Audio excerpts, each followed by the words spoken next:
শান্তিপূর্ণভাবে স্লোগান দিয়ে তারা অবস্থান করছিল আদালতের প্রাঙ্গণে, কিন্তু আমরা দেখলাম পুলিশ, বিজেপি সহ এখানে বিভিন্ন বাহিনীর লোকেরা এসে তাদেরকে বেধড়ক লাঠিচার্জ করেছে, নারী শিক্ষার্থীদেরকে পর্যন্ত লাঠিচার্জ করেছে।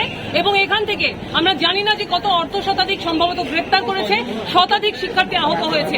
আমরা এই হামলার তীব্র নিন্দা জানাচ্ছি। বুকে পর্যন্ত হাত দিচ্ছে পুলিশরা, আমাদের রাস্তায় ফালাই রেখেছে, যেখানে ফালাই রেখেছি নিয়ে যাবো পরে আমাদের সবাইকে নিতে চাইছিল।